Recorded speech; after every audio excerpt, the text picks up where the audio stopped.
I was a teenage ghost hunter. 2 rules. For a place that had so many seemingly impossible things happen in it, Camp Claiborne followed a surprising amount of rules. Or at least, we followed the rules. One of the ways its rules and ours came together was through a little game that we would play every single time we went out there. The game would start on the car ride over. If it was your first time out at Claiborne, you would automatically get the honor. Otherwise, during the drive, people would volunteer for it, argue why they deserved a turn doing it this trip. Here's the deal.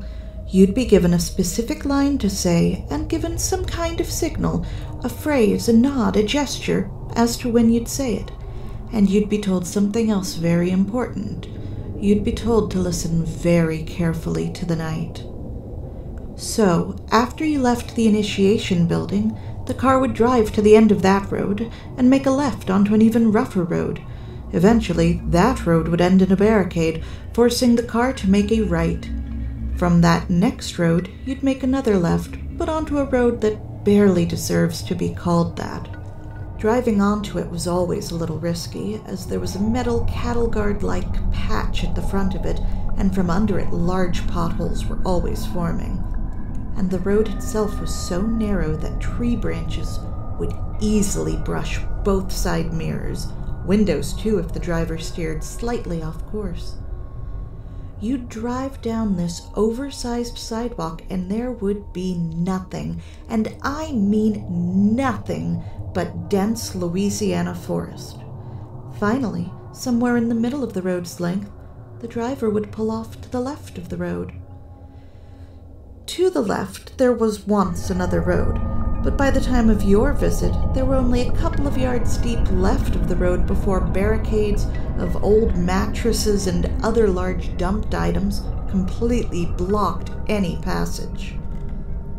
Across from where you'd park and down the road just a little, there was a small, easy-to-miss trail. And so the other kids would lead you out of the car and into the woods. This unofficial trail went through dense woods in a state known as the sportsman's paradise.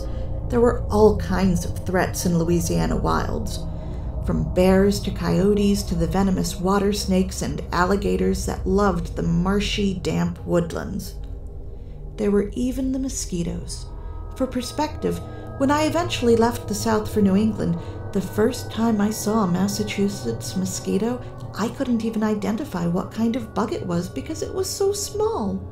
That's how big a deep woods Louisiana mosquito is. As you'd walk deeper and deeper into the woods, you'd expect to hear rustles in the brush from prey animals, in branches from owls, and the buzz and subsequent skin slaps of mosquitoes looking to feed.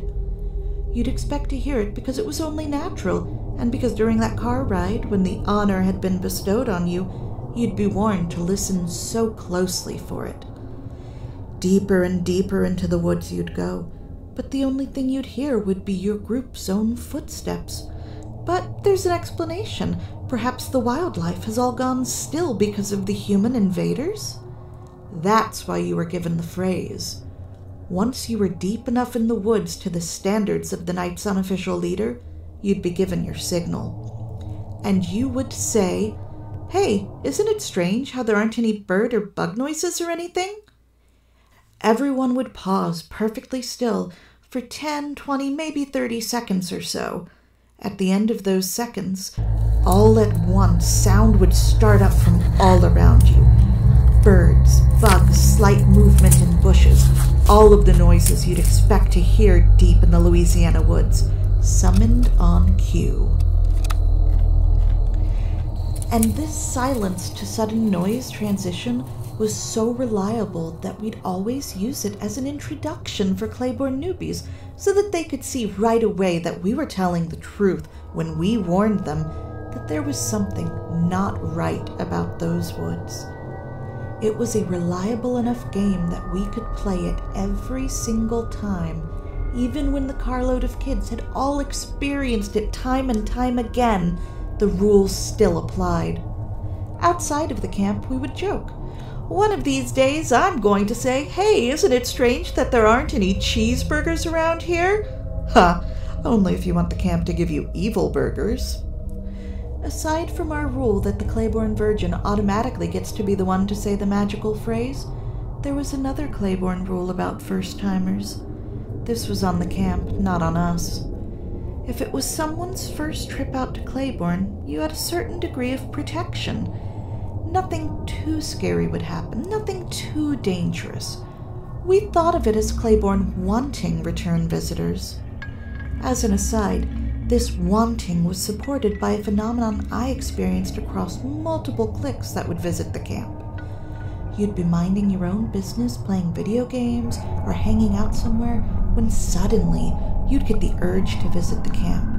Someone else would speak up with that same desire, and it would turn out that the whole group felt the same. We'd call it Claiborne calling, and think it was a funny little joke. Only one time in my experience did a visit come close to breaking the rookies are protected rule. I brought my friend Steffi out, and it was just the two of us. She really wanted to see something, and the bird and bug noise game wasn't enough for her. She started taunting Claiborne. After a tour of the fun building shells near the noise game area, I was driving back to the entrance. The entire time, Steffi was going on, playfully whining that the noises were nothing. She wanted something truly scary. So, I pulled over at the initiation building and told her I'd wait while she looked around. She got out of the car, at this point directly addressing and challenging Claiborne. I watched her walk towards the building, but when she was only halfway there, she abruptly turned around and power-walked back to the car. She hopped in and told me to drive before she'd even reached for her seatbelt. I'd seen nothing, but I drove. And as I drove, she told me what happened. You see, Steffi worked as a hostess at the kind of restaurant that had buckets of peanuts on every table. She told me that the sound of sweeping up the peanut shells was a very distinctive kind of crunch, different from more generalized sweeping. And when she'd been halfway to the building, she heard that very same sweep sound coming right for her.